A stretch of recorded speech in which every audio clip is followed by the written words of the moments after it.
Balaji Govindappa remand రిపోర్టులో Krishnamohan Reddy పేరు కనిపించింది. ఈయన రిమాండ్ రిపోర్టులో ఆయన పేరెందుకు వచ్చింది? తప్పుడు కేసులు పెట్టి అరెస్టులు చేయడమే అంతిమ లక్ష్యమైనప్పుడు ఒక్కొక్కరికి ఒక్కో రిమాండ్ రిపోర్ట్ ఎందుకు దండగా? ఒకే రిమాండ్ రిపోర్ట్లో పేర్లు మార్చేస్తే పోలా అనుకున్నారో ఏమో. అందుకే బాలాజీ గోవిందప్ప రిమాండ్ రిపోర్ట్లో కృష్ణమోహన్ రెడ్డి పేరు కనిపించింది. అంటే నిందితుల అరెస్టులతో సంబంధం లేకుండా ముందుగానే టీడీపీ ఆఫీసులోనే నివేదికలు రూపొందించి వాటిని కాపీ పేస్ట్ చేసి కోర్టుకు సమర్పిస్తున్నట్లు తేలిపోయింది. అసలు లేని మద్యం కేసును సృష్టించి అందులో సంబంధం లేని వారిని ఇరికించి వారితో బలవంతంగా సంతకాలు చేయించి వాటినే వాంగ్మూలాలుగా కోర్టుకు సమర్పిస్తున్నారు. టీడీపీ ఎంపీ కేసినేని చిన్నితో వ్యాపార సంబంధాలు కలిగిన రాజు కేసిరెడ్డి విషయంలోనూ ఇదే జరిగింది. ఆయన సంతకం పెట్టకపోయినా ఆయన వాంగ్మూలమే అంటూ కోర్టు ముందు ఉంచారు. అసలు నాటి ఎక్సైజ్ శాఖతో ఎలాంటి సంబంధం లేని రిటైర్డ్ ఐఏఎస్ అధికారి ధనంజయ రెడ్డి, ఓఎస్డీ కృష్ణమోహన్ రెడ్డిని కూడా ఇలానే వేధిస్తున్నారు. బాలాజీ గోవిందప్ప పరిస్థితి కూడా ఇదే. గత ప్రభుత్వంలో పనిచేసిన అధికారులతో కానీ అప్పటి ప్రభుత్వ వ్యవహారాలతో కానీ ఏ మాత్రం సంబంధం లేని ఒక ప్రైవేటు కంపెనీ డైరెక్టర్ను ఈ కేసులో ఉద్దేశపూర్వకంగా ఇరికించారు. ఈ అరెస్టుతో ఒక్క విషయం స్పష్టంగా తేలిపోయింది. అరెస్టుకు ఆధారాలు అవసరం లేదు, వాంగ్మూలాలకు సంతకాలతో పని లేదు. ఈ కేసు దర్యాప్తు చేస్తున్న సిట్ చంద్రబాబు సిట్ అంటే సిట్టు, స్టాండ్ అంటే స్టాండ్ అన్నట్లుగా వ్యవహరిస్తోంది. కక్ష సాధింపు చర్యల్లో భాగంగా ఆఖరికి కోర్టులను సైతం తప్పుదో పట్టిస్తూ చట్టాన్ని, న్యాయాన్ని అపహాస్యం చేస్తున్నారు. బాబుగారి భేతాళ కథ చూశాక ప్రధానంగా 10 ప్రశ్నలు వినిపిస్తున్నాయి. అవేంటో ఒక్కసారి మనం స్క్రీన్ పైన చూద్దాం. Question number 1. ఏపీ అధికారులతో కానీ వ్యవహారాలతో కానీ ఏ మాత్రం సంబంధం లేని గోవిందప్పపై అక్రమ కేసు పెట్టారా లేదా? Question number 2. బాబు బేతాళ కథకు తగ్గట్టుగా బాలాజీ గోవిందప్పతో బలవంతంగా సంతకాలు చేయించారా లేదా? Question number 3. Balaji Govindappa remand రిపోర్ట్లో కృష్ణమోహన్ రెడ్డి పేరు ఉండడం చూస్తే ఇవి కాపీ పేస్ట్ నివేదికలని తేలిపోయిందా లేదా? Question number 4. మద్యం కేసులో అరెస్టుకు ముందే రిమాండ్ నివేదికల్ని సిట్ అధికారులు తయారు చేస్తున్నారా లేదా? Question number 5. టీడీపీ ఆఫీసులో రెడీ చేసిన స్క్రిప్ట్ ప్రకారం వాంగ్మూలం రెడీ చేసి బలవంతంగా సంతకాలు పెట్టిస్తున్నారా లేదా? Question number 6. రాజు కేసిరెడ్డి సంతకం పెట్టకపోయినా అతని వాంగ్మూలమే అంటూ కోర్టుకు రిమాండ్ రిపోర్ట్ ఇచ్చారా లేదా? Question number 7. వాసుదేవరెడ్డిని బెదిరించి మీకు కావలసినట్టుగా వాంగ్మూలం నమోదు చేసి ఆ తరువాత కేంద్ర సర్వీసులకు రిలీవ్ చేశారా లేదా? Question number 8. బేవరేజెస్ కార్పొరేషన్లో కింది స్థాయి ఉద్యోగులను బెదిరించి బలవంతంగా మీకు కావలసిన స్టేట్మెంట్లు తీసుకున్నారా లేదా? Question number 9. మీరేం చేస్తున్నారో కనిపిస్తోంది, ఈ వ్యవహారాన్ని మరింత మురికిగా మార్చొద్దంటూ సుప్రీంకోర్టు ఘాటు వ్యాఖ్యలు చేసిందా లేదా?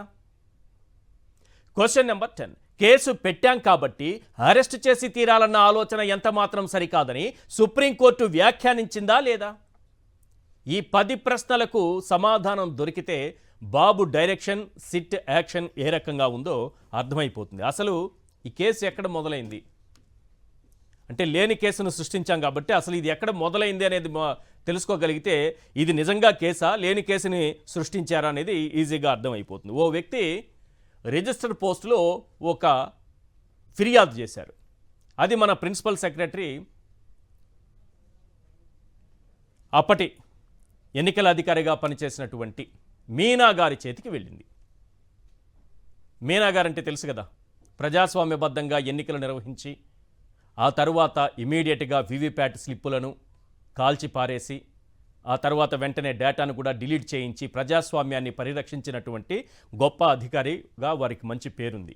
అలాంటి ఆ గొప్ప అధికారి చేతికి ఈ లెటర్ వెళ్ళగానే దీన్ని బేవరేజెస్ కార్పొరేషన్కి పంపించారు. వాళ్ళు వారం రోజుల పాటు ఒక చిన్న ఎంక్వైరీ చేసి ఇందులో అవినీతి జరిగింది, గుర్తు తెలియని వ్యక్తులు, ఎవరు గుర్తు తెలియని వ్యక్తులు అవినీతికి పాల్పడ్డారని ఒక రిపోర్టు పంపించారు. ఇప్పుడు ఆ గుర్తు తెలియని వ్యక్తులు ఎవరంటే వీళ్ళకి గుర్తు ఎవరు వస్తే వాళ్ళ పేర్లు పెట్టుకోవడమే. అందుకే గుర్తు తెలియని వ్యక్తులు. మనకి ఎప్పుడు ఏ పేరు గుర్తుకొస్తే ఆ పేరు వెంటనే ఇరికించేసేయాలి. ముందుగానే రిమాండ్ రిపోర్ట్ తయారు చేసి పెట్టారా ఏంటా అన్నట్టుగా ఉంది పరిస్థితి. బాలాజీ గోవిందప్ప రిమాండ్ రిపోర్టులో మిగతా వాళ్ళ పేర్లు ఎందుకు వస్తున్నాయి? అది విషయం.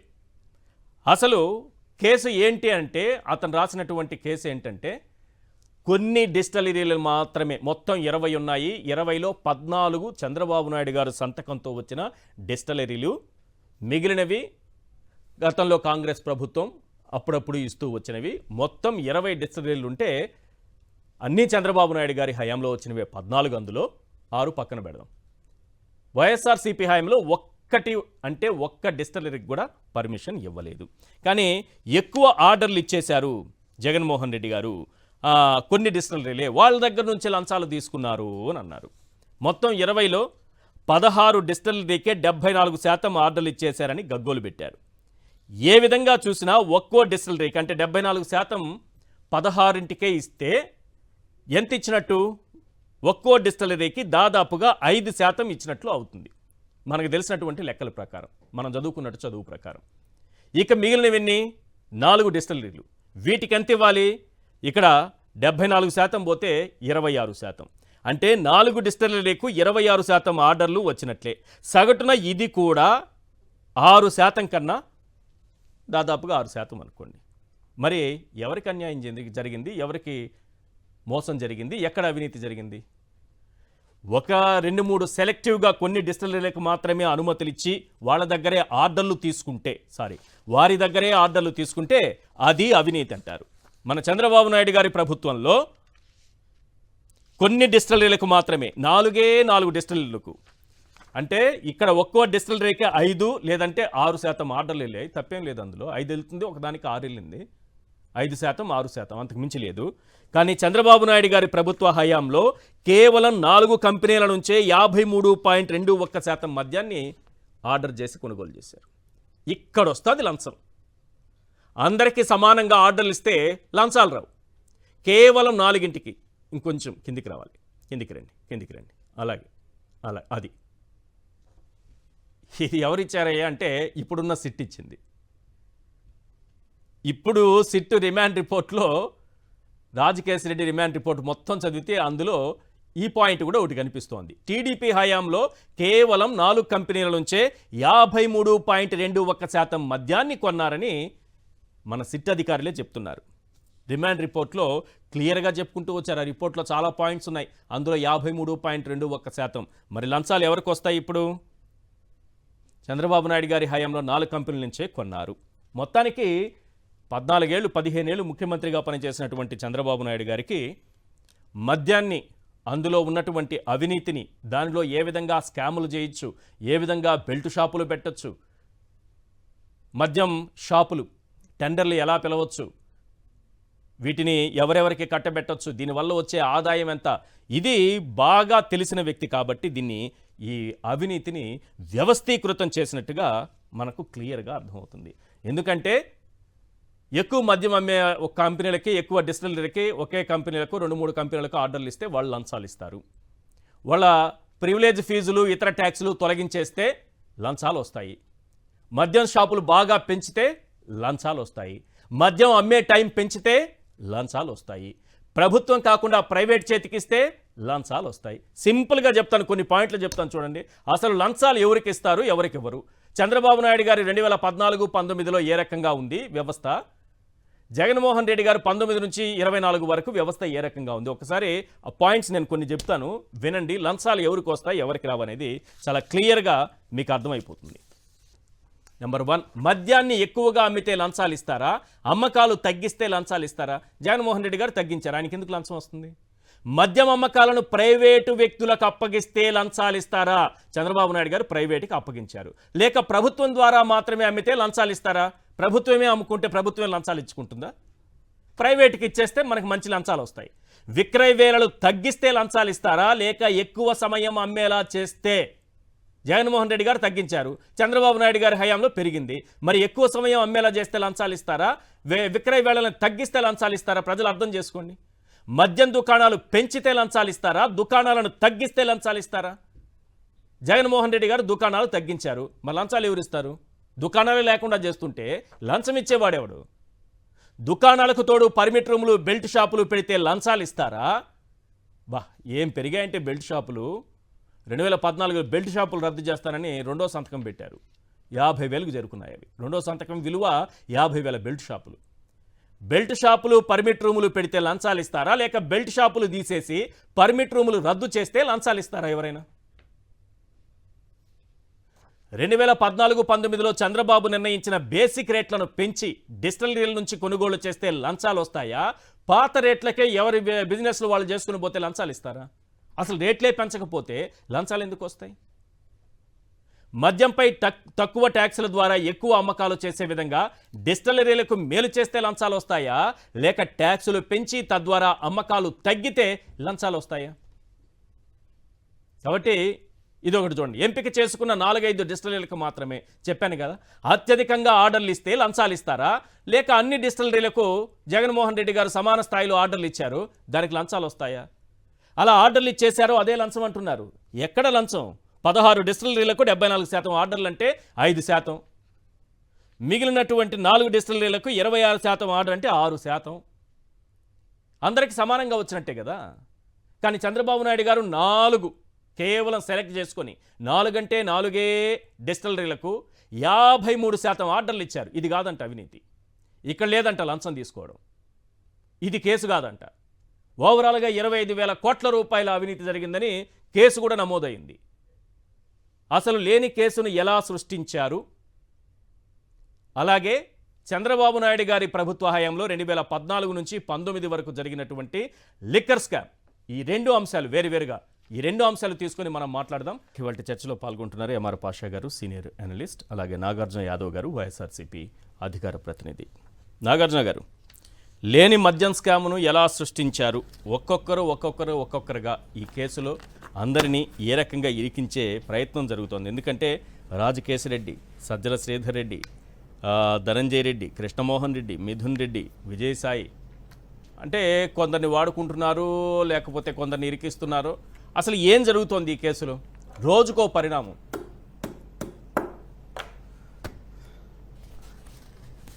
ముందుగా సాక్షి టీవీ ప్రేక్షకులకి, నాతో పాటు చర్చా కార్యక్రమంలో పాల్గొన్నటువంటి పెద్దలకి ముందుగా నా నమస్కారాలు తెలియజేస్తున్నానండి. నిజమే, పాపం తెలుగుదేశం పార్టీకి సంబంధించినటువంటి నాయకులు కానీ, లేకపోతే చంద్రబాబు నాయుడు గారు కానీ, లోకేష్ గారు కానీ ఎట్టి పరిస్థితుల్లోనూ వైఎస్ఆర్ కాంగ్రెస్ పార్టీ నాయకులే లక్ష్యంగా లేని మద్యం కేసుని ఒకటి సృష్టించి ఏ విధంగా ఇబ్బందులు పెడదామనే ప్రయత్నం చేస్తున్నారు. కానీ అసలు కొన్ని రిమాండ్ రిపోర్ట్లు చూస్తే చాలా ఆశ్చర్యంగా అనిపిస్తుందండి. మీతో కూడా పంచుకోవాలా ఈ ఆశ్చర్యకరమైనటువంటి సంఘటన. రాజ్ కసిరెడ్డిది రిమాండ్ రిపోర్ట్ ఇచ్చారు. రిమాండ్ రిపోర్ట్లో ఏం రాశారంటే, ప్రతి నెల on an average they used to get 50-60 crores per month towards kickbacks and he used to hand over the same to Balaji and OSD Krishnamohan Reddy గారు అని చెప్పారు. సరే, దీన్ని డినై చేశారు. వాళ్ళు చెప్పింది నిజం అనుకుందాం. కృష్ణమోహన్ రెడ్డి గారికి, బాలాజీ గారికి నెలకి 50 నుంచి 60 కోట్ల రూపాయలు ఇచ్చేదే అని చెప్పారు.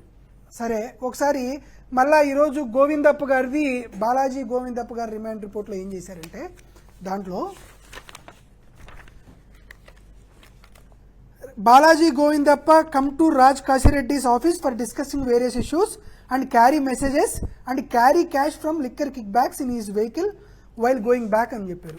అంటే 50 కోట్లు మించుమించుగా 50 కోట్ల రూపాయలు గోవిందప్ప గారు కారులో పెట్టుకొని వెళ్దాం అనుకుంటున్నారట. సరే, వాళ్ళు చెప్పిందే నిజం అనుకుందాం సార్. ఈ లెక్క ప్రకారం 50 కోట్ల రూపాయలు తీసుకొని వెళ్ళాలనుకుంటే 10,000 నోట్లు తీసుకెళ్లాలంటే 1 టన్ అండి, అంటే 1000 కేజీలు బరువు ఉంటుంది. గోవిందప్ప గారు కారులో పెట్టుకొని 1000 కేజీలు డబ్బుని కారులో పెట్టుకొని చలాకీగా ఆయన నడుపుకుంటూ ఎక్కడికి పోయేవాడో రాస్తున్నారు. సరే, ఎట్లా పాసిబుల్ అయ్యింది? ఇది కారు కాదు, పెద్ద డీసీఎం. 1 టన్ను డబ్బులు తీసుకెళ్లాలంటే పెద్ద డీసీఎం కావాలి. పెద్ద డీసీఎం కొనుక్కొని ఒక 4-5 కూలి మనుషులను పెట్టుకొని ఆ డబ్బులు ఒక బ్యాగ్లో ఇంట్లో నుంచి బయటికి తీసుకొని రావాలి. వీళ్ళు ఏం చెప్తున్నారు? ఇలా 3,250 కోట్ల రూపాయలు ఈ విధంగా ప్రతిరోజు హార్డ్ క్యాష్ తీసుకొని వెళ్ళే వాళ్ళని చెప్తున్నారు. ఎక్కడ సార్ ఒక పెద్ద గూడని ఏదన్నా పెట్టాలి, హెరిటేజ్ వాళ్ళు పెట్టుకున్నట్లు ఒక 20-30 ఎకరాల్లో ఒక పెద్ద గూడాన్ని పెట్టుకుంటే ఆ డబ్బులన్నీ పెట్టుకోవచ్చు. ఈ 3,250 కోట్ల రూపాయలు ఎలిగేషన్ మా మీద చేస్తున్నారు కదా సార్. 1 రూపాయి ఎక్కడన్నా పట్టుకున్నట్లు, 1 రూపాయి, సరే ఒక 10 పైసలు ఎక్కడైనా సీజ్ చేసినట్లు.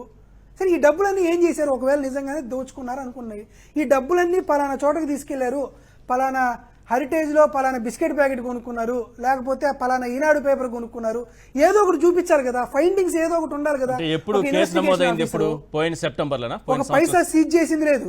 కాదు, కేసు నమోదైంది ఎప్పుడు? పోయిన సంవత్సరం సెప్టెంబర్ 23 అండి, సెప్టెంబర్ 23, 2024.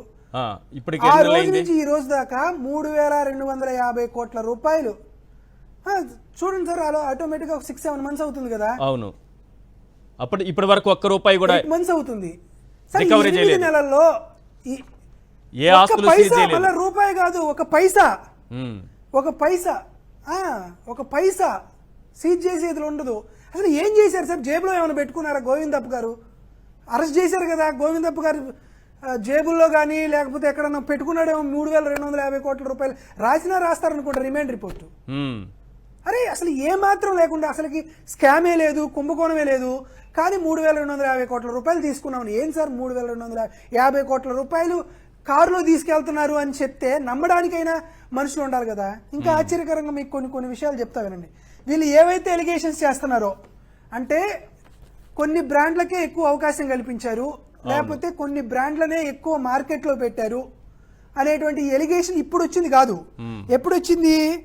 దాదాపుగా నవంబర్ 19, 2022న కాంపిటీషన్ కమిషన్ ఆఫ్ ఇండియాకి ఒక 8 కంపెనీలు తెలుగుదేశం పార్టీ తరఫున ఆ కాంపిటీషన్ కమిషన్ ఆఫ్ ఇండియాలో కేసు వేశారు. International spirits and wines association of India వాళ్ళు కేసు వేశారు. కేసు నెంబర్ 45 రిజిస్టర్ అయింది. దీనికి చైర్పర్సన్ గా జడ్జి ఎవరు ఉన్నారు? అశోక్ కుమార్ గుప్తా, మెంబర్ గా సంగీత వర్మ అండ్ భగవత్ సింగ్ బిష్నాయ్. దాని జడ్జిమెంట్ కాపీ ఇది. ఈ 32 పేజీల జడ్జిమెంట్ కాపీలో ఏమని రాసిందంటే, in the light of the facts and evidence on record and based on the submission of parties, the allegation of abuse raised by the informants are not found to be the validated and no case of contravention of provision of section 4 of the act can be stated to have arisen on part of OP's warning in the investigation. వాళ్ళు ఇచ్చినటువంటి complaint లో ఏమాత్రం ఆధారం లేదు, ఈ కేసుని మేము కొట్టేస్తున్నామని competition commission of India ఇచ్చినటువంటి రిపోర్ట్. ఎవరు పెట్టారు? చంద్రబాబు నాయుడు గారు పెట్టిన కేసు. ఇది ఆల్రెడీ ఒక జడ్జిమెంట్ పాస్ అయ్యి అక్కడికి చంద్రబాబు నాయుడు గారి కంపెనీలు అండి 8 కంపెనీలు పెట్టిన ఈ కేసు. వెళ్ళినటువంటి కంపెనీలు ఒకటి బక్రాది ఇండియా ప్రైవేట్ లిమిటెడ్, ఇంకొకటి Beam Global Spirit and Wine, ఇంకోటి Brown Forman Worldwide Spirit Limited, United Spirited Limited. ఈ యునైటెడ్ స్పిరిటెడ్ లిమిటెడ్ కి చంద్రబాబు నాయుడు గారి కంపెనీ అని చెప్పడానికి ఉదాహరణ. ఈ యునైటెడ్ స్పిరిట్స్ ప్రైవేట్ లిమిటెడ్ ఈ కంపెనీకి చంద్రబాబు నాయుడు గారి అధికారంలో ఉన్నప్పుడు 31.90% టోటల్ ఇచ్చినటువంటి సరుకులో 31.90% యునైటెడ్ స్పిరిట్స్ సంస్థకి ఇచ్చారు.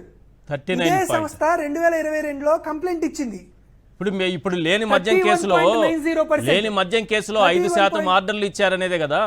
16 డిస్టిలరీకి 5% ఆర్డర్లు ఇచ్చారు ఒక్కొక్క దానికి. కేసు అయితే వీరికి ఒకరికే 31.90%. మరి ఇది కదా కేసు. ఇది నేను కూడా చెప్పట్లేదు. చంద్రబాబు అదే ఆ కేసుల గురించి చెప్తాను. ఈ రోజు కాకపోతే రేపైనా కేసులు వస్తాయి కదా. చంద్రబాబు నాయుడు గారు ఇచ్చినటువంటి మద్యం మీద ఇచ్చినటువంటి వైట్ పేపర్ లో పేజీ నెంబర్ 18లో United Spirits Limited a group of Diageo కంపెనీకి 31.90% ఇచ్చామని చెప్పి ఆయన ఇచ్చినటువంటిది. ఇదే సంస్థ కాంపిటీషన్ కమిషన్ ఆఫ్ ఇండియాకి మా మీద కంప్లైంట్ ఇస్తే ఆ కేసును కొట్టేస్తూ కాంపిటీషన్ కమిషన్ ఆఫ్ ఇండియా ఇచ్చినటువంటి తీర్పు 32 పేజీల తీర్పు ఇది. ఈ రెండు మీ కళ్ళ ముందే కనబడుతూ ఉన్నాయి. దీంతో పాటు కంప్లైంట్ చాలా ఆశ్చర్యకరంగా కేసు రిజిస్టర్ అయింది సార్. ఎంత తొందరగా ఎంత వేగంగా జరిగిందో చూడండి. 26 ఆగస్టు 2024న ప్రిన్సిపల్ సెక్రటరీ గారికి ఒక ఆయన లెటర్ రాస్తాడు. ఎవరు ప్రిన్సిపల్ సెక్రటరీ? ఎవరు? ఇమీడియట్ గా దీని మీద ఎంక్వైరీ చేయమని ప్రిన్సిపల్ సెక్రటరీ ముఖేష్ కుమార్ మీనా గారికి పేరు చెప్పాలి కదా సార్. ప్రజాస్వామ్యయుతంగా ఎన్నికలు నిర్వహించి దేశంలోనే చాలా గొప్ప అధికారిగా పేరు తెచ్చుకున్నారు కదా వారు. వై శ్రీనివాసరావు అనే అతను వై శ్రీనివాసరావు అనే అతను ప్రిన్సిపల్ సెక్రటరీ ముఖేష్ కుమార్ మీనా గారికి 26 ఆగస్టు 2024న ఈ లెటర్ రాస్తారు. ఇమీడియట్ గా సెప్టెంబర్ 9, 2024న ఈ ముఖేష్ కుమార్ మీనా గారు ఎండి అండ్ ఏపీఎస్బీసీఎల్ కి ఎంక్వైరీ చేయమని ఇంకో లెటర్ రాస్తారు. ఈ లెటర్ అయిపోయింది ఎన్ని రోజులు అండి? 12 రోజుల్లో. 12 రోజుల్లో ఈ లెటర్ రాస్తారు. ఇది రాసిన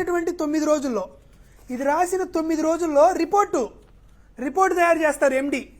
ఓకే. ఏపీఎస్బిసిఎల్ రిపోర్ట్ తయారు చేసేస్తారు. ఒక 5 కమిటీ ఏర్పాటు చేసి 5గురితో కమిటీ ఎప్పుడు సెప్టెంబర్ 18, 2024 కమిటీ ఏర్పాటు చేసేస్తారు. ఇది అయిపోగానే మళ్ళీ మన ముఖేష్ కుమార్ మీనా గారు సెప్టెంబర్ 18 రిపోర్ట్ వస్తే 24 గంటలు కూడా గడవక ముందే వాస్తవాలు తెలుసుకోకుండా మళ్ళీ ముఖేష్ కుమార్ మీనా గారు సిఐడికి మళ్ళీ లెటర్ రాసేస్తారు సెప్టెంబర్ 20, 2024. ఓకే. మీరు దీని మీద విచారణ చేయండి అని. ఈ లెటర్ రాగానే మళ్ళీ సెప్టెంబర్ 23 మళ్ళీ 24 గంటలు కలగక ముందే ఇదిగో ఎఫ్ఐఆర్ ఫైల్ చేసేస్తారు. Unknown numbers, details of noun suspected unknown అంటే అన్నోన్ అని చెప్పేసి ఎఫ్ఐఆర్ రిజిస్టర్ చేసేస్తారు. చూడండి ఎంత ఆశ్చర్యం కనపడుతుందో. 4 పేపర్లు ఎత్తేసేసారు. ఈరోజు మేము అడుగుతున్నాం సార్ స్పెషల్ ఇన్వెస్టిగేషన్ టీంని. ఈరోజు A1 రాజకేశ్ రెడ్డి గారిని అరెస్ట్ చేశారు. A2 మిథున్ రెడ్డి గారిని అరెస్టు చేయాలని సుప్రీంకోర్టు దాకా పెద్ద అఫిడవిట్లను పంపిస్తున్నారు. ఆఖరికి జగన్మోహన్ రెడ్డి గారి ఆఫీస్లో పనిచేసేటువంటి ఆఫీస్ సబార్డినేటర్లకు కూడా డిఎస్పీ స్థాయి అధికారులు పంపిస్తున్నారు. పిఏ కేఎన్ఆర్ ఇంటికి ఏసీపీ లెవెల్లో పంపించేసేస్తున్నారు. ఇంతమంది వీళ్ళకి ఇప్పుడు 32, 33 అక్యూజ్డ్గా ఉన్నటువంటి గోవిందప్ప గారి పైన, ఓఎస్డి కృష్ణమోహన్ రెడ్డి గారి పైన, ధనుంజయ రెడ్డి గారి పైన, ధనుంజయ రెడ్డి గారి సన్నిహితుల్ని, కృష్ణమోహన్ రెడ్డి గారి కుమారుల్ని వాళ్ళని కూడా విచారణకు పిలుస్తున్నారు. మరి A3 విజయసాయి రెడ్డి గారికి ఒక్క విచారణకు పిలవట్లేదేం సార్? ఈ 33 మంది 34 మందిలో కనీసం ముందస్తు బెయిల్ కూడా విజయసాయి రెడ్డి గారు అప్లై చేయరు. ఆయన్ని అసలు విచారణకు పిలవరు. విచారణకు పిలిస్తే అట్లా వచ్చి అట్లా వెళ్ళిపోతారు. నిజంగా సిట్ అంటే స్పెషల్ ఇన్వెస్టిగేషన్ టీమో లేకపోతే సాయిరెడ్డి ఇన్వెస్టిగేషన్ టీమో అర్థం కావట్లా. సాయిరెడ్డి గారు హాయిగా అన్ని రాష్ట్రాలు అన్ని దేశాలు ప్రశాంతంగా తిరుగుతారు. ఆయనకి ఎక్కడా సిట్ వాళ్ళు అభ్యంతరాలు చెప్పరు. ఆయన A3 వారి కుమార్తె పైన, వారి కుటుంబ సభ్యుల మీద తెలుగుదేశం పార్టీ ఎలిగేషన్ చేసిన దాని మీద ఏమాత్రం ముందుకు దాడులు జరగవు. కానీ ఆఫీస్ సబార్డినేటర్ల మీద, పిఏల మీద, ఓఎస్డీల మీద వారిని అరెస్టు చేయాలని జాతీయ స్థాయిలో పేరొందినటువంటి నా అడ్వకేట్ అన్నింటినీ దిగుమతి చేసుకొని వీరిపైన కుట్రపూరితమైనటువంటి దాడి జరిగింది. కానీ A3 విజయసాయిరెడ్డి గారు మాత్రం సాయిరెడ్డి ఇన్వెస్టిగేషన్ టీంలో ప్రశాంతంగా, హాయిగా, కుశలంగా, హ్యాపీగా హైదరాబాద్లో, బెంగళూరులో, ఢిల్లీలో హాయిగా చట్టాపట్టాలు వేసుకొని ఎన్టీఆర్ ట్రస్ట్ భవన్తో చాలా అన్యోన్యమైనటువంటి సంబంధ బాంధవ్యాలు. మంచి పాయింటే చెప్తున్నారు. ఇప్పుడు A33 బాలాజీ గోవిందప్ప A33 కదా, నిజమే కదా సార్ నేను అంటున్నా. A33 గోవిందప్ప గారు 31, ధనంజయ రెడ్డి గారు 32, ఆయన ఏ రోజైనా 32 లో ఉన్నారు వీళ్ళంతా. ధనంజయ రెడ్డి గారు కానీ లేకపోతే కృష్ణమోహన్ రెడ్డి గారు కానీ. సార్ నేను ఇప్పుడు మళ్ళీ అడుగుతా, అసలుకి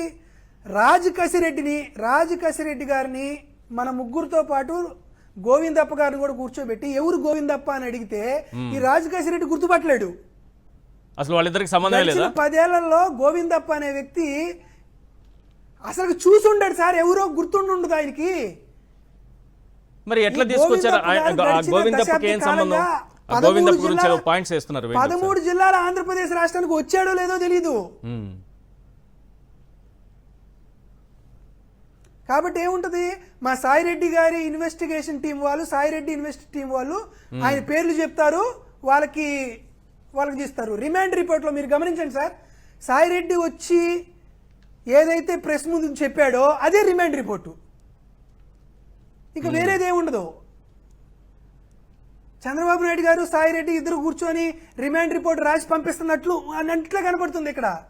అంతేగాని ఒక పేరొందినటువంటి ఇన్వెస్టిగేషన్ ఆఫీసర్లు ఇన్వెస్టిగేషన్ రిపోర్ట్లు రాస్తున్నట్టు కానీ, రిమాండ్ రిపోర్ట్లుగా రాస్తున్నట్టు కానీ, కన్ఫెషన్ స్టేట్మెంట్ రాస్తున్నట్టు కానీ ఏమీ కనపడదు. రైట్. సాయిరెడ్డి గారు ఏది చెప్తే అదే రిమాండ్ రిపోర్ట్ లో కనపడింది, సాయిరెడ్డి గారు ఏది చెప్తే అదే దీంట్లో కనపడింది. కాబట్టి మేము చాలా స్పష్టంగా ఏమని అడుగుతున్నామంటే, నిజమే ఎవరో ఒక వై శ్రీనివాసరావు అనే ఆయన కంప్లైంట్ ఇస్తే దాని మీద ఒక ఎంక్వైరీ జరుగుతుంది, దాని మీద సిట్ జరుగుతుంది. సార్ 2023లో ప్రిన్సిపల్ సెక్రటరీగా ఉన్నటువంటి వ్యక్తి పైన A1 గా, తర్వాత ఉన్నటువంటి కొల్లు రవీంద్ర గారు A2 గా, తర్వాత ఉన్నటువంటి నారా చంద్రబాబు నాయుడు గారు A3 గా ఒక ఎఫ్ఐఆర్ రిజిస్టర్ అయింది కదా. ఆ ఎఫ్ఐఆర్ రిజిస్టర్ అయితే ఆ ఎఫ్ఐఆర్ రిజిస్టర్ మీద ఛార్జ్ షీట్ కూడా అయింది కదా. రైట్. ఆ కేసు గురించి కూడా మాట్లాడదాం. ఏ మాత్రం ముందుకెళ్లకుండా కొత్తగా ఒక ఛార్జ్ షీట్ ఎందుకు తీసుకొస్తున్నారు? రైట్. అసలు ఏమైపోయింది ఆ కేసు అనేది కూడా మాట్లాడదాం.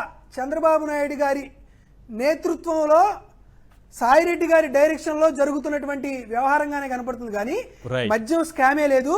ఇది పూర్తిగా పాత సీసాలో కొత్త సారా పోసినట్లు ఒక కళ్ళబుల్లి కబురుతో చేసేటువంటి ఇన్వెస్టిగేషన్ కానీ ఇవన్నీ కోర్టు ముందు నిలబడేది కాదు. ఖచ్చితంగా వైఎస్ఆర్ కాంగ్రెస్ పార్టీ శ్రేణులు కానీ తెలుగు ప్రజలు కానీ దీని గురించి ఏమాత్రం దిగులు చెందకండి. ఖచ్చితంగా దీంట్లో నుంచి వైఎస్ఆర్ కాంగ్రెస్ పార్టీ శ్రేణులు భయపడకుండా బయటపడతాం. అంతే రీతిలో ప్రజాస్వామ్యబద్ధంగా కూటమి ప్రభుత్వాన్ని ఖచ్చితంగా ప్రశ్నించే కార్యక్రమం కూడా జరుగుతుందనేది తెలియజేస్తుంది. రైట్ పాషా గారు, మీరు మొదటి నుంచి అబ్జర్వ్ చేస్తున్నారు కదా కేసు. అసలు ఏంటి లేని కేసుని సృష్టించి ఇక్కడ లంచాలు వచ్చాయి, అక్కడ లంచాలు వచ్చాయి, ఈ డిస్టిలరీకి ఎక్కువ అనుమతులు ఇచ్చారు, ఎక్కడా కానీ ఒక ఆధారమైన ఇప్పటి వరకు కోర్టు ముందు ఉంచారా లేకపోతే ప్రజల ముందైనా ఉంచారా? ఎన్నికలకు ముందు చంద్రబాబు నాయుడు గారు ఒక స్టోరీ అల్లుతూ పోయారు. ఇప్పుడు ఆ స్టోరీకి ఒక సినిమా తీసినట్టుగా ఒక్కొక్క పాత్రను ప్రవేశపెడుతున్నట్టుగా కనిపిస్తోంది. అందరికీ నమస్కారం అండి. సార్, వచ్చే నెల ఈ కూటమి వచ్చి 12 నెలలు అంటే సంవత్సరం పూర్తవుతుంది. ఆంధ్రప్రదేశ్లో అసలు ఏం జరగాలి, ప్రస్తుతం ఏం జరుగుతుంది, ఎందుకంటే కేసు డీటెయిల్స్ మొత్తం ఆల్రెడీ బ్రదర్ మాట్లాడారు కాబట్టి అందులోకి వెళ్ళాను. ఆంధ్రప్రదేశ్లో అసలు ఏం జరగాలి అంటే సంవత్సరం పూర్తయింది, ఇంతవరకు ఎట్లాంటి ఇచ్చినటువంటి హామీలు పూర్తి చేయలేదు కూటమి ప్రభుత్వం అని చెప్పేసి మీడియా, ప్రజలు కూటమికి వ్యతిరేకంగా వీళ్ళు ఎడ్యుకేషన్లు చేయాలి. మీడియా కూడా కూటమికి వ్యతిరేకంగా మాట్లాడాలి, అన్ని మీడియా ఛానళ్ళు, ఈవెన్ పచ్చ మీడియా కూడా మాట్లాడాలి. కానీ ఏం జరుగుతుంది, ప్రజల పట్ల ప్రేమ, గౌరవం, అభిమానం ఉంటే మాట్లాడాలి. కానీ ఇక్కడ ఏం జరుగుతుందంటే 11 నెలలు అయిపోయినాయి, వచ్చే నెల 12 నెలలు ఈ విషయం మీద ఎవ్వరూ మాట్లాడట్లేదు. మనం కూడా ఈరోజు ఏ విషయంలో బిజీ అయిపోయినామంటే కేవలము ఈ లిక్కర్ స్కామ్ అని, సోయిన్సో అదని, సోయిన్సో ఇదని మొత్తం డైవర్జనే. ఇక్కడ ఏం లేదు. అక్కడికి వస్తాను, నేను స్కామ్ గురించి మనం మాట్లాడతాను. కాకపోతే ఇక్కడ విషయం ఏంటి అంటే ఈరోజు చంద్రబాబు నాయుడు గారు 45 సంవత్సరాల సుదీర్ఘ రాజకీయ అనుభవాన్ని ఉపయోగించి మొత్తం ఆంధ్రప్రదేశ్ బిజీ చేసేసాడు. మొత్తం ఆంధ్రప్రదేశ్ ప్రజల్ని బిజీ చేసిండు. ఆంధ్రప్రదేశ్లో ఉన్నటువంటి మొత్తం మీడియాని అంటే వ్యాపారాలు, వ్యవసాయమో లేకపోతే పరిశ్రమలో, ఉద్యోగాలు, వాటిలో బిజీ ఉన్నారా? కేవలము ప్రాపగెండా. పొద్దున లేస్తే సాయంత్రం వరకు మీడియా ఛానళ్ళని, న్యూస్ పేపర్లని బిజీగా పెడితే ప్రజలు ఆటోమేటిక్గా బిజీ అయిపోతారు అని చెప్పేసి ఒక కుట్రలో భాగంగానే ఇప్పుడు ఇది జరుగుతుంది. యాక్చువల్గా మనం అందరము ఇందాక నేను చెప్పినట్లు సూపర్ 6 గురించి ప్రశ్నించాలి. ఒకవేళ ఈయన బిజీ చేయకపోయి ఉంటే ఈ రోజు మనం దాని మీద సూపర్ 6 మీదనే మాట్లాడేవాళ్ళం. ప్రజలకు కూడా ఒక అవగాహన కలిగేది, ప్రజలు కూడా వ్యతిరేకించే వాళ్ళు కూటమిని, ఏం చేస్తున్నారయ్యా సంవత్సరం కావస్తుంది అని చెప్పేసి. కానీ బిజీ చేసిండు, మనం అందరం బిజీ అయిపోయినాం. ఇక్కడ లిక్కర్ స్కామ్ గురించి సార్ క్లియర్గా నేను మొదలు పెట్టడానికి ముందే ఒక విషయం క్లియర్ చెప్తాను. ఈ కేసులు కోర్టులో నిలబడవు. అంతేనా? క్లియర్గా నిలబడవు. ఖచ్చితంగా 100% చెప్తున్నాను, నిలబడవు. ఎందుకు నిలబడవు అంటే అసలు ఈ కేసులో పసే లేదు. ఇందాక మీరు చెప్పారు ఏంటి కేసు, డిస్టిలరీలు 16 డిస్టిలరీలకి ఆర్డర్లు ఎక్కువ ఇచ్చారు సార్. ఉన్నవే 20, ఒక్కో దానికి 5% వేసుకున్నా కూడా మొత్తం 16కి 80% ఇవ్వాలి. అవును. కానీ జగన్మోహన్ రెడ్డి గారు కేవలం 74% ఇచ్చిండు, ఇంకా తక్కువ ఇచ్చిండు.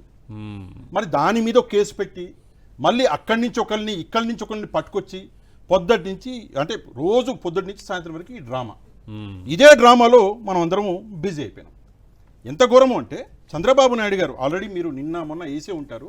ఒక్కసారి ఒక విషయం గుర్తు చేస్తున్నాను. చంద్రబాబు నాయుడు గారి హయాంలో 5 సంవత్సరాలలో మనము ఐఎంఎల్ అంటాం, ఇండియన్ మేడ్ లిక్కర్ అంటాం సార్. 16,70,00,000 కేసులు చంద్రబాబు నాయుడు గారు అమ్మితే జగన్మోహన్ రెడ్డి గారు ముందుగానే ప్రామిస్ చేశారు లిక్కర్ని నేను దశల వారీగా తగ్గిస్తాను. అదే విషయంలో 14,25,00,000 కేసులు జగన్మోహన్ రెడ్డి గారు అమ్మారు. అంటే డిఫరెన్స్ ఏంటి? 2,45,00,000 కేసులు తక్కువ అమ్మాడు జగన్మోహన్ రెడ్డి గారు. ఇంకా లంచం ఏమొస్తుంది? అదే చెప్తున్నాను, ఎక్కడి నుంచి వస్తుంది? తక్కువ అమ్మితే ఎట్లా వస్తుంది సార్? ఎక్కడి నుంచి తీసుకొస్తున్నారు ఈ లాజిక్ నాకు అర్థం కాదు. ఇప్పుడు నేను అమ్మకాన్ని పెంచాలంటే మీకు రూపాయి ఇవ్వాలి. అవును, జనరల్ గా ప్రజలకు అర్థం కావాలి కాబట్టి సింపుల్ లాంగ్వేజ్ చెప్తున్నాను. లేదా ఏదైనా డిస్టిలరీకి ఎక్కువ ఆర్డర్స్ ఇచ్చామనుకో వాళ్ళు ఇస్తారు, లంచాలు ఇస్తారు. ఫర్ ఎగ్జాంపుల్ అందరికి ఈక్వల్ గా ఇస్తే ఫర్ ఎగ్జాంపుల్ చంద్రబాబు నాయుడు గారి హయాంలో ఒకే డిస్టిలరీకి ఇందాక చెప్పినట్టు 31.9% ఇచ్చారు. ఒక్కలకే ఇచ్చారు. ఒక్కరికి 30, ఒక్కలకే 20 డిస్టిలరీలు ఉంటే ఒక్క డిస్టిలరీకే 31.9% ఇచ్చారంటే అక్కడి నుంచి ఏదో వచ్చి ఉంటుంది కదా సార్. లేదంటే ఏదైనా రిలేషన్ ఉండి ఉండాలి కదా, ఏదైనా క్విట్ ప్రోకో జరిగి ఉండాలి కదా. లేకపోతే ఏంటి ఆ ప్రేమ? వేరే వాళ్ళకి ఇవ్వలేదు, కరెక్టే కదా. క్విట్ ప్రోకో జరిగే ఉంటుంది. 20లో ఒకదానికి ఎందుకు ఇవ్వాలి? కానీ జగన్మోహన్ రెడ్డి గారు ఏం చేశారు, సేల్స్ తగ్గించారు. తగ్గించినప్పుడు ఎక్కడ ఉంటుందండి స్కాము? రెండోది బీర్ల గురించి. సరే, బీర్ల గురించి మాట్లాడితే చంద్రబాబు నాయుడు గారి హయాంలో 9,81 మన ఈ లక్షల కేసులు చంద్రబాబు నాయుడు గారు అమ్మారు. అంటే చంద్రబాబు నాయుడు గారు ప్రభుత్వం అమ్మింది. అమ్మింది. జగన్మోహన్ రెడ్డి గారు 5,79,00,000 కేసులే అమ్మారు. అంటే దాదాపుగా 4,02,00,000 కేసులు బీర్లు అమ్మకాన్ని తగ్గించండు జగన్మోహన్ రెడ్డి గారు. 5 సంవత్సరాల్లో చెప్తున్నాను నేను. తగ్గించండు కదా, మరి స్కామ్ ఎక్కడిది? సరే, రెండో విషయము, నేను ఎక్కడన్నా ఒక మద్యం దుకాణం ఓపెన్ చేస్తున్నా. ఓకే, నాకు మద్యం దుకాణంలో ఓపెనింగ్కి సార్ మీకు ఇంత ఇస్తా, కొంచెం నాకు హెల్ప్ చేయండి అంటాం. దాన్నే మనం క్రైమ్ అంటాం, అవును, దాన్నే మనం స్కామ్ అంటాం. ఇక్కడ జగన్మోహన్ రెడ్డి గారు ఉన్న దుకాణాలు మొత్తం మూయించాడు కదా. చంద్రబాబు నాయుడు గారి హయాంలో 2014-19 మధ్యలో 4,380 దుకాణాలు ఉంటే కరెక్ట్, జగన్మోహన్ రెడ్డి గారు రాగానే 2,934 దుకాణాలు చేశారు. తగ్గించేసింది కదా. దుకాణాలు తగ్గిపోతే ఇంక లంచాలు ఏమో తగ్గిపోతే లంచాలు ఏమొస్తాయి? అంటే మూసేసేందుకు వాళ్ళు లంచం ఇస్తారా? ఎవడన్నా తెలిసి ఇస్తాడు కదా, మూసేసినందుకు ఎందుకు ఇస్తారు? ఒకటి. రెండోది సార్, వింత, వీళ్ళు ఏదో రూమ్ అంటారు, అది దుకాణాలు పర్మిట్ రూమ్. సార్ 4,380 దుకాణాలు ఉంటే చంద్రబాబు నాయుడు గారి హయాంలో 4,380 పర్మిట్ రూమ్లు ఇచ్చారు. అంటే ప్రతి దుకాణం వెనకాల పొండి తాగండి అని చెప్పేసి పర్మిషన్ ఇచ్చారు. జగన్మోహన్ రెడ్డి గారు రాగానే ఆ పర్మిట్ రూమ్లు మొత్తం జీరో చేశారు. ఇది తప్పు. అక్కడే కూర్చొని అక్కడే తాగే అలవాటు చేస్తే 1,000 రూపాయలు సంపాదించిన వాడు 100 రూపాయల చోట్లో 400 తాగుతాడు. అట్లా జరగకూడదు. కష్టపడి సంపాదించుకుంటే ఇంటికి భార్య కోసం, పిల్లల కోసం ఇంటికి తీసుకెళ్లాలి డబ్బు అని చెప్పేసి ఒక ఉద్దేశంతో జగన్మోహన్ రెడ్డి గారు మొత్తం తీసేశారు. అండ్ అదే కాకుండా బెల్ట్ షాపులు. సార్ మీకు గుర్తుంటే చంద్రబాబు నాయుడు గారి హయాంలో నేను ఆంధ్రప్రదేశ్ ట్రిప్లకు వెళ్ళానండి. బెల్ట్ షాపులు నిజంగా మనం పెట్టుకునే బెల్ట్ షాపులు తక్కువ ఉంటాయి. అంతకంటే 43,000 బెల్ట్ షాపులు ఒక రాష్ట్రంలో, దేశంలో అంటలేను, ఒక రాష్ట్రంలో 43,000 బెల్ట్ షాపులు. దానికంటే ఎక్కువనే ఉన్నాయి. 43,000 నుంచి 50,000 అంటున్నారు. కానీ 43 వేసుకోండి. ఆ బెల్ట్ షాపులని జీరో చేసిన జగన్మోహన్ రెడ్డి గారు. అండ్ సింపుల్, ఇదంతా వదిలేద్దాం. ఇప్పుడు బెల్ట్ షాపులు మళ్ళీ వచ్చాయి, తెలుసా మీకు? వేలం, దానికి కూడా వేలం అంట సార్. ఒక వీడియో వచ్చింది వింతగా, కూరగాయల మార్కెట్లో, అంటే మీకు గుర్తున్నట్టు ఒక 4-5 నెలల కింద వచ్చింది. కూరగాయల మార్కెట్లో చిన్న పాప, అమ్మాయి, చిన్న పిల్లలు బయట బుట్టలో మందు బాటిల్ పెట్టాం. ఇది మనం ఎక్కడున్నాం? విద్యారంగంలో సంస్కరణలు అవి ఏంటి? విద్యారంగంలో సంస్కరణలు. సరే, ఇదంతా పక్కన పెట్టేద్దాం. నేను సింపుల్గా ఒక ప్రశ్న అడుగుతా సార్. ఒక షాప్ ఉంది. ఆ షాప్ అన్నది ప్రైవేట్ వ్యక్తి చేతిలో పెడితేనే కదా వాళ్ళు లంచం ఇచ్చేది. అవును. ప్రైవేట్ వ్యక్తి చేతిలో ఉన్నటువంటి షాపుని మళ్ళీ గవర్నమెంట్ రిటర్న్ తీసుకుంటే లంచం ఇస్తాడా వాడు? ఎట్లా ఇస్తారు? ఇవ్వరు కదా. ఇవ్వరు. మరి నాకు అర్థం కావట్లేదు. చంద్రబాబు నాయుడు గారు మొత్తం 4,380 షాపులను తీసుకెళ్లి ప్రైవేట్ వ్యక్తుల చేతిలో పెడితే ఉన్న షాపులను మొత్తం లాక్కొని వచ్చి జగన్మోహన్ రెడ్డి గారు ఒక్క ప్రైవేట్ వ్యక్తికి నేను ఇయ్యను, నడిపిస్తే గవర్నమెంట్ నడిపిస్తుంది, లేకపోతే మేము మూసేస్తాం అని చెప్పి గవర్నమెంట్ తీసుకుంటే అక్కడ లంచాలు ఎక్కడి నుంచి పూర్తయ్యండి? నాకు అర్థం కావట్లేదు. వీరు చెప్పే లాజిక్ ఏమైనా ఉందా? సరే, అది వేరే విషయము. మీరు ఒక మాట అన్నారు, చాలా మంచి మాట, చాలా వాల్యుబుల్ మాట. అది ఏంటి అంటే సంపద సృష్టిస్తాను అన్నారు. నేను ఒక విషయం అడుగుతా, ఎట్లా సృష్టిస్తారు? ఉన్న బిజినెస్ మెన్లు అందరూ పారిపోతుంటే ఎక్కడి నుంచి సృష్టిస్తారు? ఇప్పుడు మీరు కేసు పెట్టారు బాలాజీ గోవిందప్ప, ఎవరు సార్ ఈయన? ఈయన ఒక కంపెనీ, వికాట్ కంపెనీ అని చెప్పేసి, ఇది 12 దేశాల్లో ఉందంట. అవును. ఈ కంపెనీకి డైరెక్టర్ ఈయన మీద కేసు పెడితే మిగతా కంపెనీ వాళ్ళు వస్తారా? సరే, జైత్వానీ గారి కేసులో మనం చూసినాం, జిందాల్ గారు, ఆయన మీద కేసు పెడితే ఈ కంపెనీలు మళ్ళీ వస్తాయా? సంపద ఎంత సృష్టిస్తారు? కుమారమంగళం బిర్లాకు చెందినటువంటి అల్ట్రాటెక్, దాని మీద దాడులు. మరి వస్తారా బిజినెస్ మ్యాన్లు? అది కాకుండా భవ్య, విష్ణు సిమెంట్స్ బెదిరింపులు, వస్తారా బిజినెస్ మ్యాన్లు? అది కాకుండా యూజీ కంపెనీ శ్రీకాకుళంలో ఆడా బెదిరింపులు, వస్తారా? Kingfisher. ఇంకా అది కాకుండా మై హోమ్స్ వాళ్ళని కూడా వాళ్ళ కార్యకలాపాలు చేసుకోకుండా ఆటంకాలు. అదే కాకుండా టీడీపీలో కూడా మళ్ళీ కుంపటి, జాతీయ రహదారులకు సీఎం రమేష్ గారు, అది ఆది గారి మధ్యలో ఆదినారాయణ రెడ్డి, బీజేపీ వాళ్ళేనా? ఇద్దరు బీజేపీ వాళ్ళే జిల్లా వాళ్ళు. వీళ్ళు ఈ బిజినెస్ మ్యాన్లని మీరు ఇంత బెదిరిస్తే, మీరు ఇంతలా ఇప్పుడు బిజినెస్ మ్యాన్లు హడలిపోయారు సార్. ఎవరు రావడానికి అడ్జేస్తున్నారు? అరే ఊకే ఈ పాలిటిక్స్ లో మేము ఎక్కడ పోవాలి? హాయిగా ఇక్కడ కాకపోతే పక్కన తెలంగాణ పోతాం, అది ఇది కాకపోతే మహారాష్ట్ర పోతాం, ఆడ బిజినెస్ పెట్టుకుంటాం. మాకెందుకు ఈ తలనొప్పి? ట్రాన్స్పోర్టేషన్ పోతిపోయింది. ఈ రాజకీయాలలో పడి ఈ కేసులు, ఈ అరెస్టులు, ఎంత దారుణం సార్. అరెస్ట్ చేసి ఈరోజు ఏదో దేశద్రోహం చేస్తారు కదా, దేశద్రోహిని పట్టుకొస్తే ఎట్లా సార్? ఎందుకు? ఈయన ఒక బిజినెస్ మ్యాన్ అండి. అసలు ఇంకో విషయము, ఈయనకి నాకు అర్థం కాలే, ఈయన దేనికి అంటే ఇది సిమెంట్ ఫ్యాక్టరీ అనుకుంటా. అవును. ఈయనకి లిక్కర్కి ఏం సంబంధం సార్? నాకు అర్థం కావట్లేదు. ఈయనకి లిక్కర్కి ఏం సంబంధం?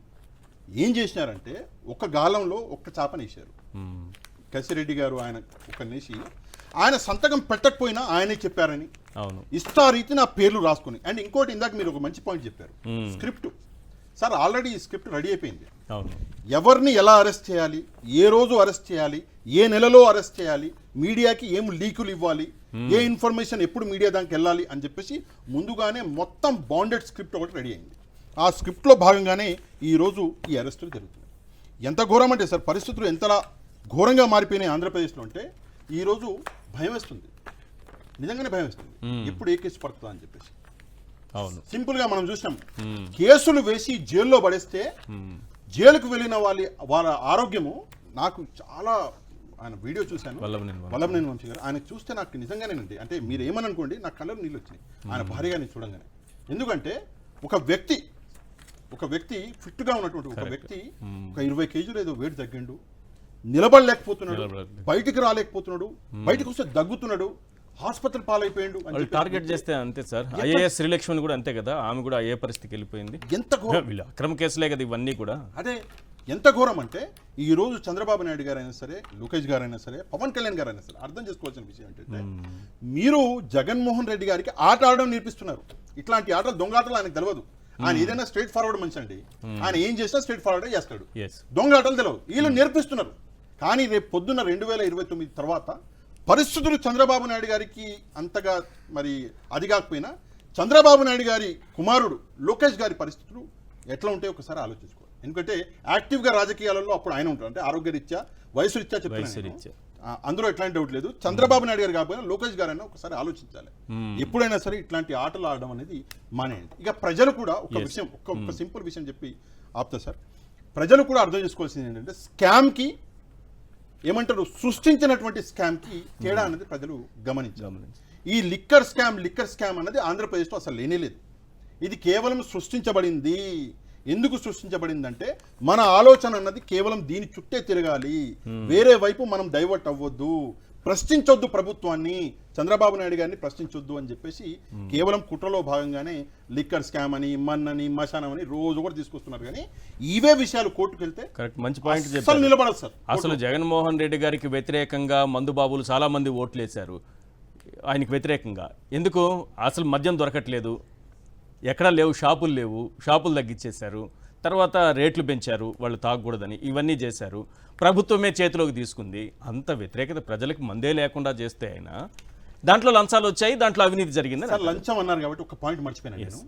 చంద్రబాబు నాయుడు గారి 5 సంవత్సరాల పాలనలో ఇందాక ఎంత లిక్కర్ అమ్మారో చెప్పా మీకు. ఆయన తెచ్చిన ఆదాయం చూడండి, 70,476 కోట్లు, 70,476 కోట్లు.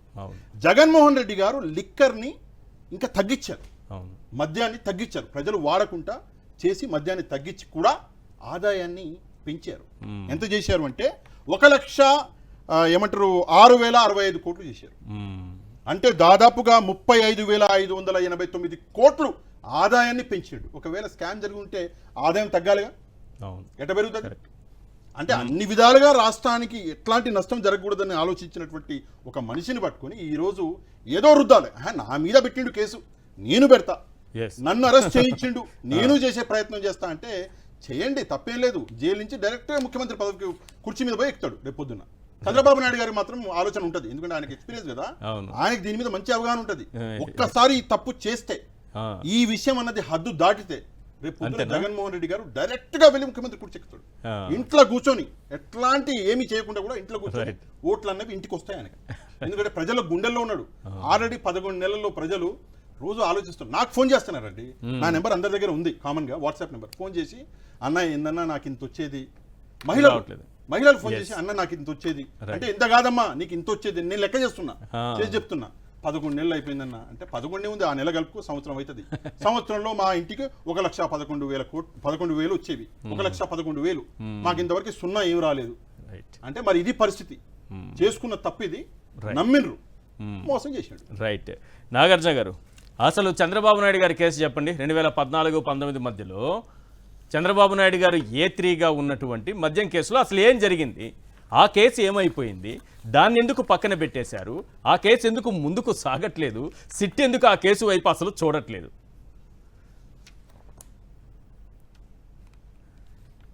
అదే కదండి, ఇదంతా చంద్రబాబు నాయుడు గారు చేసేటువంటి ఈ బేతాల కథలాగా మాయాజాలంలాగా కనపడుతుంది. దాని గురించి చెప్పేలోపు ఒక చిన్నది చెప్తాను సార్. రిమాండ్ రిపోర్ట్లో మరొకటి, రిమాండ్ రిపోర్ట్లో కసిరెడ్డి రిమాండ్ రిపోర్ట్లో ఏం రాశారంటే, ఇది SPY Agro, he threaten the SBY Agro Industries Private Limited and took over the control of SPY accounts and managed their accounts without their consent అని రాశారు. ఎస్పీవై అగ్రో ఇండస్ట్రీస్ ద్వారానే రాజ్ కసిరెడ్డి ఈ కుంభకోణం మొత్తం చేశాడు అని.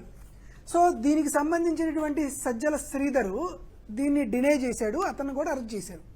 నిజంగా ఎస్పీవై అగ్రో ఇండస్ట్రీస్ లిమిటెడ్లో ఎంతో కొంత క్రైమ్ జరిగింది అనేది కూటమి ప్రభుత్వం సిట్టు చెప్తున్న వాదన. ఇప్పుడు ఏం జరిగిందంటే, మార్చి 26, 2025 ముఖ్యమంత్రి ఎవరండి? చంద్రబాబు నాయుడు గారేగా. ప్రిన్సిపల్ సెక్రటరీ కూడా ప్రాబబ్లీ ఈయనే కదా, ముఖేష్ కుమార్ మీనా గారే కదా. సో ఈ ఎస్పీవై అగ్రో ఇండస్ట్రీస్ లిమిటెడ్కి రెన్యువల్ చేస్తూ, అంటే 2025 నుంచి 26 దాకా రెన్యువల్ చేస్తూ, వారి లైసెన్స్ని రెన్యువల్ చేస్తూ కూటమి ప్రభుత్వం ఇచ్చినటువంటి సర్టిఫికెట్ అండి ఇది. ఇక్కడేమో ఎస్బీఐ అగ్రో ఇండస్ట్రీస్ ద్వారానే మొత్తం కుంభకోణం నడిచింది, ఇక్కడ దీని ద్వారానే షెల్ కంపెనీలు సృష్టించారు, దీని ద్వారానే ఎస్బీఐ అగ్రోస్ కు సంబంధించింది, దీని ద్వారానే అంతా జరిగిందని చెప్పి దానికి సంబంధించిన వ్యక్తిని అరెస్ట్ చేసి అదే సంస్థకి మళ్ళీ మీరు ఇండస్ట్రీస్ కి పర్మిషన్ ఇచ్చారు. ఎందుకు ఇచ్చారు? ఈ ఎస్బీఐ అగ్రో ఇండస్ట్రీస్ ప్రస్తుతం ఎవరి ఆధీనంలో ఉంది? ఎవరు ఈ ఎస్బీఐ అగ్రో ఇండస్ట్రీస్ నుంచి ఎవరు మద్యం ఉత్పత్తి చేస్తున్నారు? ఈరోజు స్పష్టంగా ఏం చెబుతున్నానంటేనండి, ఒక ప్రభుత్వ ఉద్యోగి 65 ఏళ్ల పాటు సర్వీస్లో ఉండాలండి. అవును, ఒక ప్రభుత్వం 5 ఏళ్ల పాటు మాత్రమే అధికారంలోకి ఉంటుంది. ఈ విషయాన్ని ఆంధ్రప్రదేశ్ రాష్ట్ర ప్రజలు, ఉద్యోగులు, ఇటువంటి తప్పుడు ఆరోపణలు చేస్తున్నటువంటి వ్యక్తులు వీరందరూ కూడా గమనించుకోవాల్సిందిగా కోరుతున్నాం. దాంతోపాటు జూలై 25, 2024 కూటమి ప్రభుత్వానికి సంబంధించినటువంటి బోండా ఉమామహేశ్వరరావు గారు ఒక ప్రశ్న అడిగారు. ఏమడిగారంటే, 2019-24 మధ్యలో కొత్తగా ఏదైనా బ్రూవరీస్కి శాంక్షన్ చేశారా, లైసెన్సులు ఇచ్చారా? ఒకవేళ ఇచ్చుండుంటే దాంట్లో ఏదైనా వైలేషన్ జరిగిందా అని అడిగితే వాళ్ళు ఇచ్చినటువంటి ఆన్సర్, ప్రిన్సిపల్ సెక్రటరీ గారు ఇచ్చిన answer, no breweries licence was granted, ఎవరికి లైసెన్స్ ఇవ్వలేదు. తర్వాత ఏమైనా వైలేషన్స్ వచ్చినాయా అంటే నో సార్.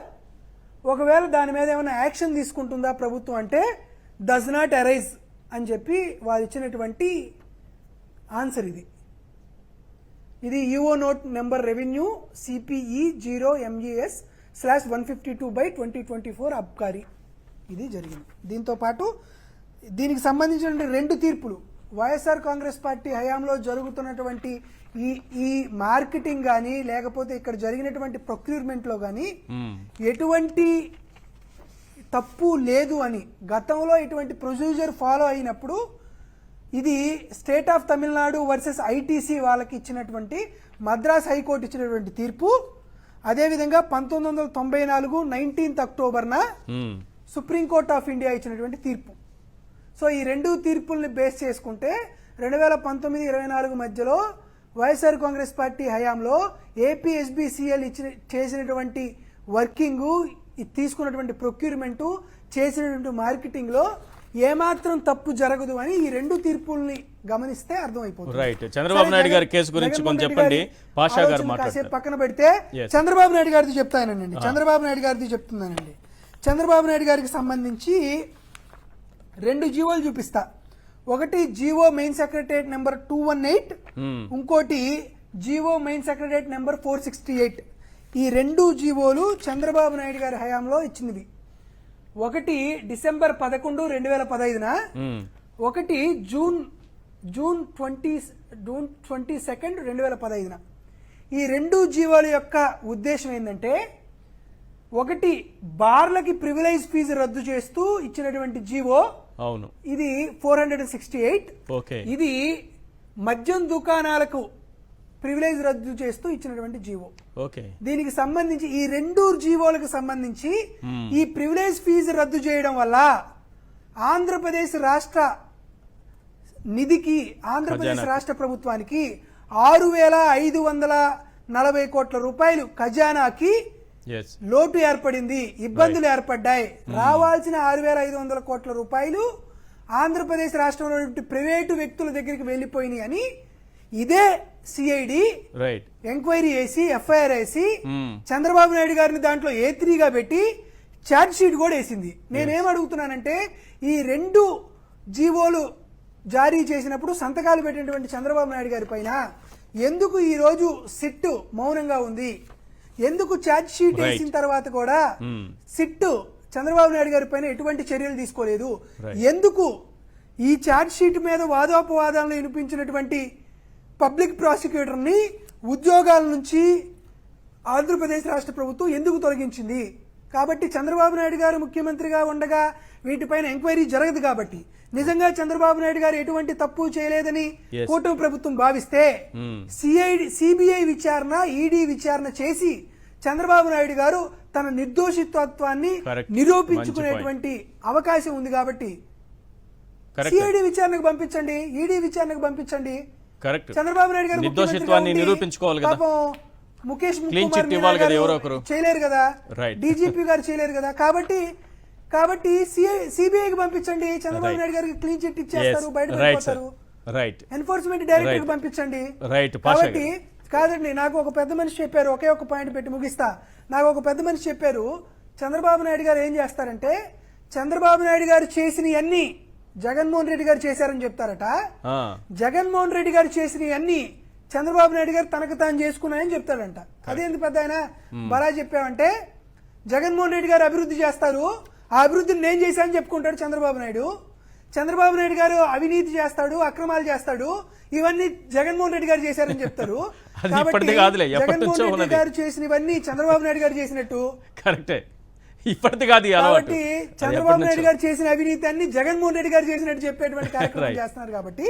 కాబట్టి ఖచ్చితంగా ఒక రోజు వస్తుందండి, ఖచ్చితంగా గడియారంలో ముళ్ళు తిరిగి యథావిధి స్థానానికి వచ్చేటువంటి కార్యక్రమం జరుగుతుంది. కాబట్టి నేను ప్రస్ఫుటంగా ఖచ్చితంగా కొంతమందికి చెబుతుంది ఏంటంటే ఇవన్నీ శాశ్వతం కాదు, ఇవన్నీ శాశ్వతం కాదు. జగన్మోహన్ రెడ్డి గారు అనే వ్యక్తి ఏ రోజు మాట ఇవ్వలా, ఏ రోజు కార్యకర్తలకు మాట ఇవ్వలా.